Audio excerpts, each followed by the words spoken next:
saved up. We went off to Blackpool and we had a holiday. And when we came back, we had this letter waiting for us to say we had a house. And we'd spent all our money on a holiday in Blackpool. Anyway, somehow or other, we managed, and we came to look at this house down at Woodbrook in Mixenden, which was a palace. There it was, with a bath, hot and cold water, both gas and electricity, and a garden, and it was near to school. So yes, we moved, and how we did it, I do not know, because we had no money left at all. Downtown, it were only gas. It was only gas, no electric in them houses where I lived. We had to go down half a dozen steps and about 20 yards on terrace, and then go down another 10 or 12 yards down to toilets. They were in blocks of 6, you know. And dustbins were out there. There were everything. Coming up here in a lovely house like that. Yeah, having a bathroom and electric, marvellous. And that were before flats. There were no flats. They were real.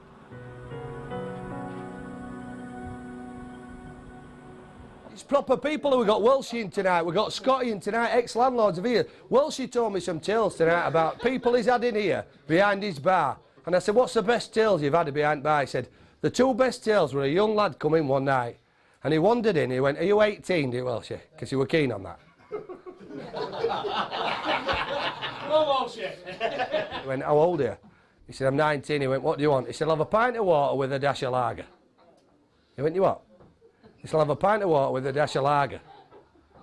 He said, well, that's a strange drink. He said, well, you'd have that if you've got what I've got. He said, what have you got? He said, 7 pence. But see, there were 8 people in them days. He had a lad. Even though I've lived up here 50 odd years, there are things that I'm learning now that I never knew. I didn't know that in this area alone there was over 50 breweries. And as a drinker, you like to know these things. At the heart of any village you will find a pub or 2, and in Mixenden Village's case 3 or 4.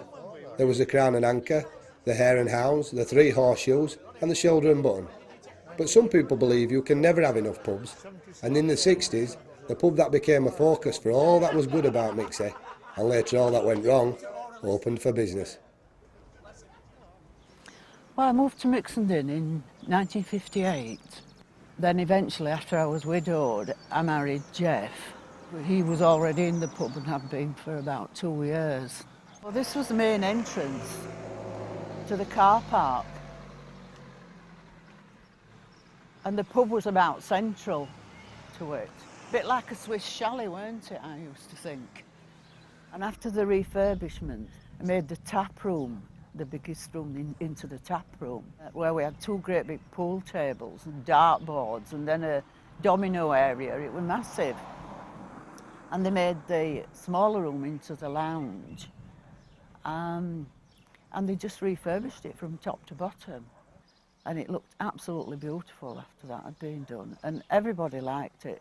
When it first opened, it was a beautiful pub. We used to run raffles and that for the bowling club. They used to do all sorts. We used to have a go after we've been bowling down here. We used to have little meetings and that up there. On a Friday night, Jim Crossland played the organ, and we used to have various singers. Joe Coll always used to sing. Oh, and there was quite a long period where I made pie and peas, you know, and all the football lads used to come in for pie and peas. And we had a good happy hour as well. It was very important to the community, and I can't imagine what they do now they haven't got it, to be honest. I mean, we had one, I won't mention names, but we had one customer who just used to come in and have a pint of water. You know, we had no money, he'd come in and have a pint of water, but they came in for the company as well as anything else. It was very important, you know, I mean, if anybody died, they usually had a funeral in here, or weddings, they'd have wedding receptions. And one day we had a funeral in the morning, which Pete Baines's funeral in the morning, and then we had a wedding in the afternoon. So we are, you know, both in one day. So that was challenging.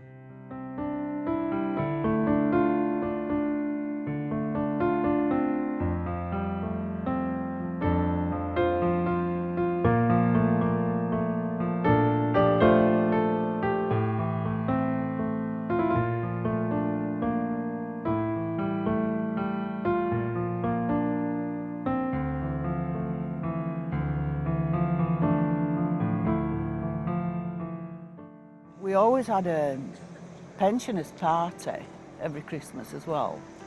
Dennis Rose used to go around all the local shops to get things for prizes. Everybody was really, really generous in giving things, you know, for these pensioners' parties. So they were always successful as well. I didn't know for quite a while that it had been pulled down. It must have been down about 18 months before I realised. And I couldn't believe it. It was so sad that it had gone like that, because it was such a lively pub. There are so many memories, a lot of good ones, you know. It was challenging at times, but overall, I wouldn't have missed it for anything. There's only one pub left now. That Crown we used to be. Well, I used to go up there a lot at one time. And we used to, for Scouts, I used to do a meat raffle every Friday night for a long time. I used to drink up the working man club, and then that shut down. Then I used to have a lovely drink in the Drumpus, that shut down. So I moved on to the village, and that shut as well. I hope it wasn't my fault. Well, to be fair, he helped all the past few landlords run it. He thought it was his pub. Right, so.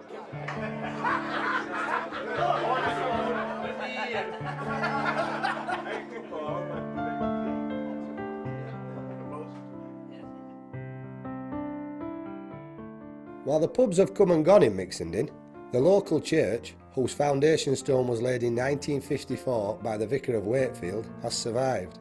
In spite of its ups and downs, it continues to be optimistic and offer the community a positive view of itself.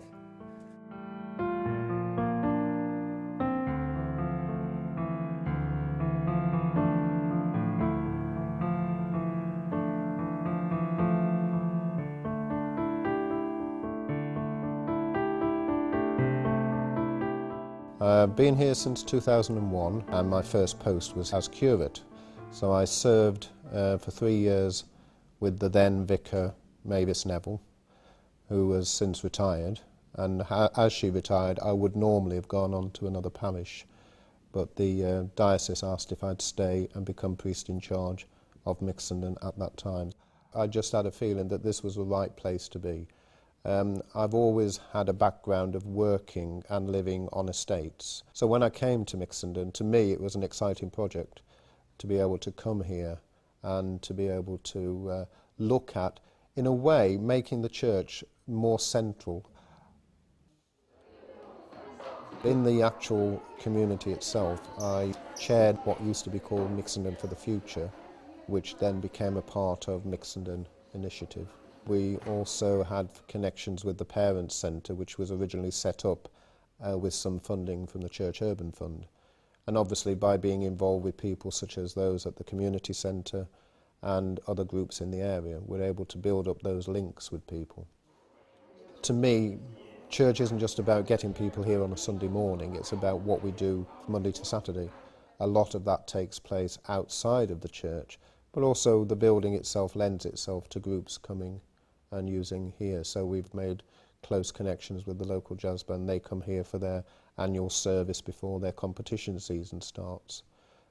We have a thriving young junior church group that's gradually growing. So we've got up to about 15 young people now from the age of 4 to 16 who are part of that group. And we're looking at doing more for them during the week as well as what we do on a Sunday morning.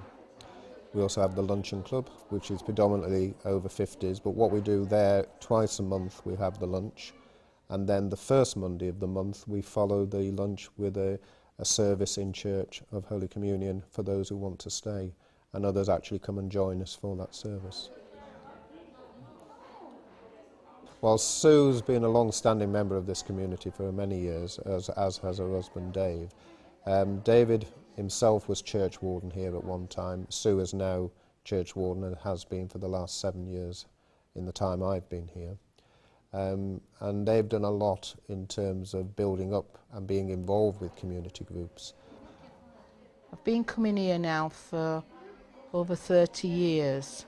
When I started 30 years ago, it was very much an hippie type vicar that drove around Mixenden on a scooter with a guitar strapped to his back and long flowing hair. The hippie vicar, as he was known. He came at a time when a lot of young families were here and they all started coming to church. So basically all my children have come to church up to being 16 or 17, then obviously through other peer pressure groups they've dropped off. But I continue to come, and I've brought all the foster children that I've looked after. I think what we see ourselves as now is trying to move more out into the community, which we have been doing for a few years. We're very actively involved in the community. Bring the community in. We have fun days and the luncheon club, the toddler group. We have film nights. We try and do as much as we can for the community. And we always feel here in church that we're really greatly supported by the people of Mixenden in the way that they give of the monies and support anything that we put on. I think there needed to be a focus for the community, and the church, I think, provides that with its connections with so many other groups on the estate. The fortunes of an area can often be measured by the fortunes of its shops, and in the early days, this parade provided a wide range of goods and services. Even though the local shops have been in decline for a long time, to begin with, they thrived along with the local community. I used to work in the fish shop with my sister-in-law Ida Galder. Ronnie Worth had the greengrocers next door. You could put your order in for your greengroceries and they'd get delivered. Next door to that one was the co-op. Then the cake shop, where I used to have lovely cakes. Cockcroft Man's, they owned that. Then next door to that was the paper shop where I worked for a good number of years. That was all very good. Then there used to be Mr. Sutcliffe's, what's the general store now? He was post office and general store. And the end shop was, well, we used to call him Dickie Deadman. He was a councillor for Halifax as well. And then that changed from being a chemist into a hairdresser's and a wool shop, a haberdasheries. And then over the years, as you can see, it's all just fell to bits. With lots of fun and lots of giggles, and it's just a shame now to see the state that all the shops are in, and you know, nobody about, nothing. There'd be lots of people talking and chatting, mums with babies and pushchairs, and you know, but I'll be catching up on what's what. But yeah, it's just a shame now, terrible. The present sorry state of the shops belies how popular they once were. But in the early 1960s, the local shopkeepers faced competition from the enterprising economic stores. Many people will have fond memories of their mobile shops, plying their trade around the outlying regions of Halifax, offering a wider range of products than the local shops could. The economic stores was run primarily for the communities. We had 57 shops, so it was quite a big concern. I was the first manager to work for the economic on the vans. That was delivering groceries around the estate. And it was the first mobile supermarket, I would think, in Yorkshire, what I drove. And that was, you came on, you picked a basket up, and you like you do today, and you walked around the shop, picking things off the stalls and helping yourself. We was the first in that line. I'm proud of that, because I can always say I was the first supermarket manager in Halifax. I got £9 a week. The dearest item on the van was a tin of John West salmon, at 1 and 11 pence.